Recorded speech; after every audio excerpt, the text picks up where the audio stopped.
लेकिन छत्तीसगढ़ को चयन करना और 3 दिन तक लगातार उनका यहाँ प्रवास होना एक मायने रखता है, बिग इवेंट्स है।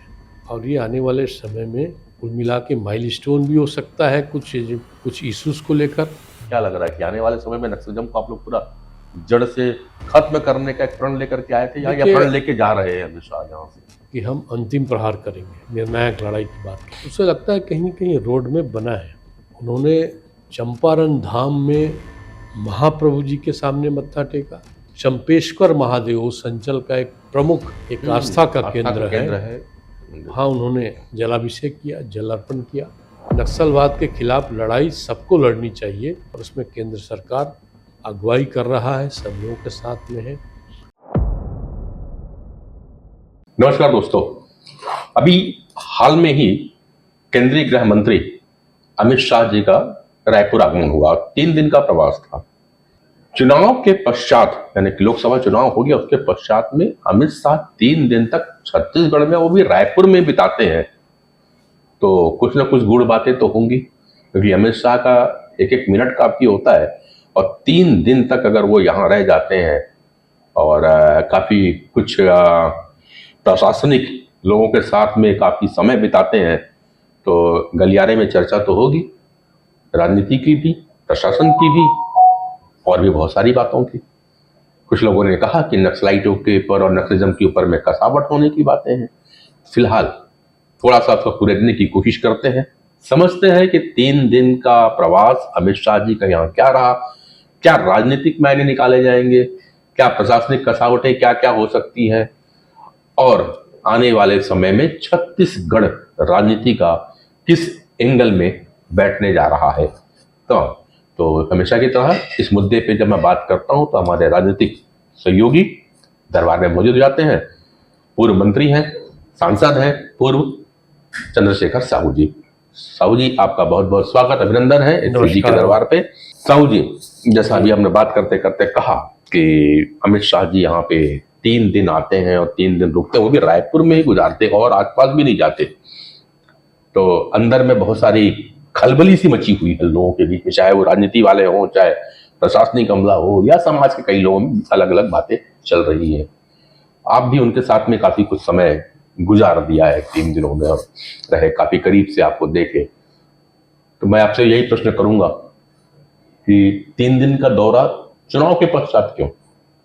वास्तव में ये जो कालावधि है 23, 24, 25, यद्यपि उनका माननीय केंद्रीय गृह और सहकारिता मंत्री श्रीमान अमित शाह जी का पूर्व निर्धारित कार्यक्रम रहा है, लेकिन छत्तीसगढ़ को चयन करना और 3 दिन तक लगातार उनका यहाँ प्रवास होना एक मायने रखता है, बिग इवेंट्स है अन्य राज्यों की भी दृष्टि से और पूरे सेंट्रल इंडिया के सारे परिदृश्य की भी दृष्टि से। क्योंकि इसी बीच में पांडे जी 24 अगस्त को एक बड़ा कैबिनेट में बैठक में फैसले हुए, उसमें वो नहीं थे, यानी यहाँ को उन्होंने तरजीह दिया। और घोषित एजेंडे में नक्सलवाद पर रोड मैप बनाना, उसकी समीक्षा और उसमें 7 राज्यों के मुख्य सचिव, 7 राज्यों के डीजीपी, गृह मंत्रालय के सभी विंग के आला अफसरान जो दिल्ली स्तर के हैं, राष्ट्रीय स्तर के हैं, उस सब का जमावड़ा यहाँ नए रायपुर में हुआ। तो निश्चित रूप से बहुत बिग इवेंट है और ये आने वाले समय में कुल मिला के माइलस्टोन भी हो सकता है कुछ इश्यूज को लेकर और कुछ विषयों को लेकर। और मुझे लगता है उनका रायपुर का चयन करना, यानी छत्तीसगढ़ को प्रणब भूमि के रूप में देखते हैं। छत्तीसगढ़ को वैसे भी अगर देखें हम अपने नक्शे में जाते हैं भारत के, तो वाकई हृदय स्थल होता है, केंद्र बिंदु पे छत्तीसगढ़ है। और वर्तमान ही पिछला कुछ दशकों में हम देखें तो छत्तीसगढ़ की पहचान एक नक्सलिज्म के ऊपर में रही है। राज्य बनने के बाद में छत्तीसगढ़ एक ऐसा राज्य है जिसकी सीमाएं 7 राज्यों को चुनती है और 7 राज्यों के ही प्रमुख सचिव और 7 राज्यों के डीजीपी यहाँ मौजूद रहते हैं। वही राज्य है मध्य प्रदेश, उड़ीसा, तेलंगाना, महाराष्ट्र, झारखंड, ये 7 ये सातों नक्सलिज्म की बॉर्डर की एरिया है। क्या लग रहा है कि आने वाले समय में नक्सलिज्म को आप लोग पूरा जड़ से खत्म करने का एक प्रण लेकर के आए थे या ये प्रण लेके जा रहे हैं अमित शाह यहाँ से? जैसा उन्होंने पीसी में कहा, प्रेस कॉन्फ्रेंस के दौरान कहा, पुरानी नक्सलवाद की समस्या और नक्सलवादी क्षेत्र में नक्सल प्रभावित जिलों में भारत सरकार और छत्तीसगढ़ सरकार की सभी योजना का 100% सैचुरेशन और नक्सल प्रभावित क्षेत्रों में इंफ्रास्ट्रक्चर के जो प्रोजेक्ट है उसकी प्रगति और प्रगति के रास्ते में जो बाधाएं हैं इसको दूर करने के हेतु ये मीटिंग थी। जैसा उन्होंने पीसी में कहा, प्रेस कॉन्फ्रेंस के दौरान कहा कि हम अंतिम प्रहार करेंगे, निर्णायक लड़ाई की बात की। उससे लगता है कहीं न कहीं रोड में बना है।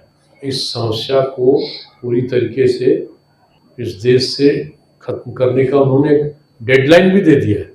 2026 के किसी माह के अंत तक उन्होंने डेडलाइन दिया, लेकिन कम बड़ी बात नहीं है। तो उनका जो असेसमेंट है, जैसे पहले भी उनकी जो बैठकें हुई है, सेंट्रल कमांड या जो यूनिफाइड कमांड है उसको लेकर उन्होंने यहाँ बैठकें की थी। नक्सलिज्म पर इतना लंबा नहीं, इतना लगातार नहीं। और इस बैठक के पहले वो छत्तीसगढ़ की प्रणब धरती को प्रणाम करते हुए उन्होंने चंपारण धाम में महाप्रभु जी के सामने मत्था टेका और चंपेश्वर महादेव संचल का एक प्रमुख हमारा एक आस्था का केंद्र है, वहाँ उन्होंने जलाभिषेक किया, जलार्पण किया। तो निश्चित रूप से मायने रखता है कि उनसे वो आशीर्वाद लेके या जनता का आशीर्वाद इस मामले में लेके पूरी तरीके से सातों राज्यों के साथ समन्वय और समीक्षात्मक बातचीत की है। तो कहीं न कहीं एक संकल्प दिखता है। इस देश में नक्सलवाद के खिलाफ लड़ाई सबको लड़नी चाहिए और उसमें केंद्र सरकार अगुवाई कर रहा है, सब लोगों के साथ में है। छत्तीसगढ़ को भी उन्होंने संदर्भित किया कि यहाँ जो काम हुए हैं उसको उन्होंने अपना रिमार्क दिया। वर्तमान हमारे भारतीय जनता पार्टी की सरकार को, माननीय मुख्यमंत्री जी को, माननीय गृह मंत्री जी को उन्होंने अपनी ओर से अच्छा रिमार्क दिया। तो ये संकेत जाता है कि वास्तव में कहीं न कहीं एक बेहतर रोड मैप इस एजेंडा को लेकर, इस इशू को लेकर रायपुर में बनी है और उसका व्यापक असर इन सभी राज्यों में होगा और महत्वपूर्ण राज्य है सभी दृष्टि से। बिल्कुल, क्योंकि अभी एक और चल रहा था ना कि हम हैदराबाद का एक रोड बन रही है डायरेक्ट यहाँ से हैदराबाद, जिसमें कि लगभग हम जो सफर है 8 घंटे में तय हो जाएगा रायपुर से हैदराबाद। वो मोहला मानपुर होकर के शायद निकलने वाली है, जो कि घोर नक्सलाइट कहता है। फिर वहां से हम निकलेंगे तो महाराष्ट्र बॉर्डर पे तेलंगाना में पहुंचेंगे और इसका सबसे बड़ा रोड़ा कहीं ना कहीं माओवाद तो है, तो उससे भी एक लड़ने की तैयारी लगभग यहाँ देख रहे हैं। भारतमाला परियोजना और दुर्ग रायपुर विशाखापट्टनम, हाँ, एक विशाखापट्टनम रोड है, वो भी माओवादी टकराते हैं। तो एक बड़ा प्रोजेक्ट है जो प्रगति पर है। तो मेरे क्षेत्र से, मेरे गांव के आसपास से होकर गुजरा है। मैंने तो उस विषय को काफी उठाया था जी। तो कनेक्टिविटी जितना सब क्षेत्र में बढ़ेगी, इंफ्रास्ट्रक्चर जितना और मजबूत होगा उतना ही, और जितना विकास के काम होंगे उतना, जो एक प्रकार से नीलाराट की बात अपन सुनी रहे हैं, उतना ही ये उग्रवाद है और ये नक्सलवाद है वो खत्म होगा और लोग विकास के मुख्य धारा में जुड़ेंगे। और अपने अपील में भी उन्होंने कहा, नक्सली हिंसा से जुड़े लोगों से भी अपील की कि वो आप आ जाए मुख्य धारा में, आप संविधान पर विश्वास रखें, इस देश के विधान पर विश्वास रखें, सब पर विश्वास रखें और मुख्य धारा से जुड़कर आप एक बार अपने कर्तव्यों का निर्वहन करें। शस्त्र के बजाय शास्त्र पर यदि जिस दिन जो भटके हुए साथी हैं वो विश्वास करना सीखेंगे तो उसका असर हर प्रकार से होगा, ऐसा मुझे लगता है। जैसा बैठकों के दरमियान संदेश आया है, सार्वजनिक रूप से भी आया है। और मैंने, जैसे पहले मैंने कहा कि एक बड़ा स्टेप यहाँ पर बैठकर उठाया गया है। अब हम लोग तो सार्वजनिक जीवन से जुड़े हैं, राजनीति से जुड़े हैं जी, अपने पार्टी के सभी कामों से जुड़े हैं, तो हम लोग तो उसको एक पॉजिटिव रूप में, सकारात्मक रूप में ले ही रहे हैं। और चंपारण का जैसे जिक्र आया, पांडे जी आपको तो स्वयं आप अवगत होते रहते हैं, शैव और वैष्णव दोनों का इस अंचल में, पूरे सेंट्रल इंडिया में यदि कोई संधि स्थल है तो चंपारण है। बिल्कुल बिल्कुल। जहाँ महाप्रभु जी भी अवतरण स्थल के रूप में वहाँ है, और जहाँ शंकर जी शिव जी भी हैं। और अभी हम लोग पवित्र श्रावण मास को देखे हैं, और उसमें एक प्रकार से लोगों की आस्थाएं जुड़ रही है। एक गुजरात से गुजराती व्यक्ति का चंपारण में आना, वैसे संप्रदाय के मंदिर, आस्था के केंद्र पे आना, विठल जी के मंदिर पे जाना, और फिर वहां से चंपेश्वर महाराज जी के पास पहुंचना, छत्तीसगढ़ की संस्कृति में कुछ नया अध्याय लिखेगा। छत्तीसगढ़ वास्तव में सांस्कृतिक और पौराणिक, आध्यात्मिक, धार्मिक सभी दृष्टि से एक प्रकार से समृद्ध तो है। जैसे मैंने पहले ही कहा, इतने शताब्दी पहले महाप्रभु जी का अवतरण हुआ, उनके जो वंशज हैं वो आए थे, स्वामी जी आए थे, द्वारकेश महाराज जी, उनसे भी उन्होंने बातचीत की, उनका आशीर्वाद लिया। और मुख्य बात ये है कि वो केवल गुजरात ही नहीं, जहाँ जहाँ वैष्णवी है, जहाँ जहाँ गुजरात के अलावा भी दुनिया के दूसरे कोनों में है, दूसरे मुल्कों में है, दूसरे राष्ट्रों में है, वहाँ से भी लोग आते हैं। हाँ, और मजेदार बात यह है कि उस दिन जब आए थे तो हम लोग थे उनके स्वागत में, मंदिर के मुख्य दरवाजे पर ही थे, मंदिर के पट के पहले उनसे मिले थे। उन्होंने इस बात को एक प्रकार से उद्धृत किया कि 2001 में, आज से 23 साल पहले, वो अपनी माता जी को लेकर आए थे। अच्छा, मंदिर के दर्शन पे। तो भाई, प्रतीक्षित तो था। मैं जब आखिरी बार चुनाव लड़ा 2018 में, तो उनकी एक सभा वहां होनी थी, वो नहीं आ पाए थे किसी कारण से भी, राजनीतिक पारिवारिकता का चलते नहीं आए थे। और यहाँ से जाने के बाद देखिए, जम्मू कश्मीर पर फोकस हुआ, 5 नए जिले लद्दाख में बने, और उनका पुत्र जयशाह जी इंटरनेशनल क्रिकेट काउंसिल के चेयरमैन एक प्रकार से प्लस पॉइंट तो है। तो मगर ये उनकी पारिवारिक बातें, मगर अमित शाह जी का कहीं जाना और नरेंद्र मोदी साहब का कहीं जाना, इसे व्यक्तिगत नहीं लिया जाता, और कहीं ना कहीं कुछ और संदेश होते हैं। तो एक संदेश राजनीति के रूप में अगर मैं लूं, तो जिस तरह से कौशल्या मंदिर को कांग्रेसियों ने एक प्रकार से अपने तरफ डालने की कोशिश की, तो एक संदेश तो ये तो नहीं है कि चलो ठीक है, अब चंपारण जो पुराने समय से हमारा आस्था का केंद्र रहा है, जब रायपुर नहीं बना था, राज्य नहीं बना था, तब से राजीव और चंपारण का आस्था का केंद्र रहा है। बहुत से वहां से नेता भी निकले, बहुत से वहां से आध्यात्मिक गुरु बाहर आए हैं। तो एक बार उस आस्था के साथ में एक नई ज्योति जलाने की कोशिश तो नहीं कर रही कमल? नहीं, देखिए, हम लोगों का तो अभियान ही शुरू होता है। चंपारण को हम लोग अपनी कर्मभूमि, जन्मभूमि सभी मानते हैं। आप लोग मानते हैं, हम तो अमित शाह जी के दौरे को देख रहे हैं।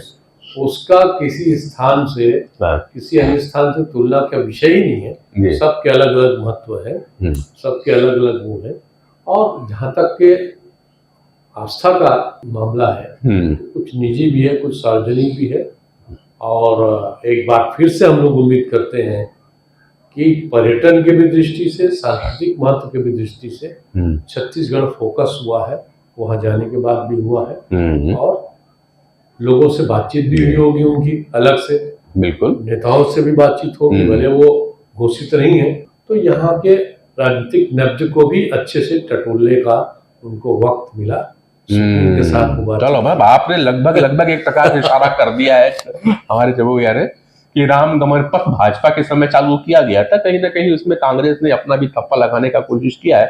तो बोले चलो एक पुराना जो हमारा आस्था कहीं ना कहीं जुमा हुआ था, राजिम और चंपारण, शायद आपको याद होगा कि किसी जमाने पे राजिम का कुंभ लगा करता था, भारतीय जनता पार्टी के शासनकाल हुआ करता था, कांग्रेस ने आया तो पुन्नी मेला में पुनः बदल दिया और वो सीमित हो गया था।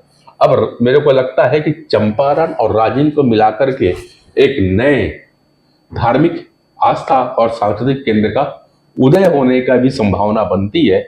और साथ साथ में छत्तीसगढ़ इसलिए बनेगा कि जिस प्रकार से 7 राज्यों के आला ऑफिसर यहाँ पे आकर के बैठक करते हैं और देश के गृह मंत्री जब यहाँ बैठते हैं तो निश्चित रूप से नक्सलवाद को समूल नष्ट करने की बात की योजनाएं यहाँ बनी होगी, जो आने वाले समय में दिखेगा। वैसे तो उन्होंने घोषणा कर ही दी है कि 2026 में हम छत्तीसगढ़ ही नहीं पूरे देश से नक्सलवाद को खत्म कर चुके होंगे, तब छत्तीसगढ़ का विकास कहीं और ज्यादा होगा। तो आज हमने वही सुनना चाह रहे थे, हम भी जानना चाह रहे थे कि आखिर मुख्य कारण क्या था। तो मुख्य 2 कारण आज हमें समझ में आते हैं, कितना आप सहमत होंगे लिख के भेजिएगा। पहला कारण नक्सलवाद को समाप्त करना है, न केवल छत्तीसगढ़ से, क्योंकि छत्तीसगढ़ ही केंद्र और सबसे बड़ा सुरक्षित जगह है। यहाँ से उन्हें हर जगह छुपने के साधन और आवागमन के साधन बड़ी इजी थे नक्सलाइट के लिए। सेफ जोन रहा है हमारा, खास करके बस्तर का पूरा अबुझमाड़ पे लगा हुआ क्षेत्र सबको पता है। और दूसरा ये रीजन भी था कि आस्था की एक मुहिम को जलाना है और नए सांस्कृतिक और पर्यटन क्षेत्र को डेवलप करना है। तो उसमें सबसे आस्था का बड़ा केंद्र, जहां से बहुत से आध्यात्मिक शक्तियां निकली और बहुत से नेता निकले, उसमें से हमारे चंद्रशेखर साहू जी भी हैं, तो वो उसको पुनः एक नई पहचान देने की कोशिश भी यहाँ पे गृह मंत्री जी का आगमन में रहा होगा, ऐसा हम आज के प्रोग्राम मानते हैं। आपका क्या विचार है लिख भेजिएगा हमें अपने व्हाट्सएप पे और या इस कमेंट्स बॉक्स पे। तो फिलहाल आज के लिए हम यहीं विराम करेंगे, फिर बैठेंगे किसी और चर्चा के साथ में चंद्रशेखर साहू जी के साथ। तो बहुत बहुत धन्यवाद भैया।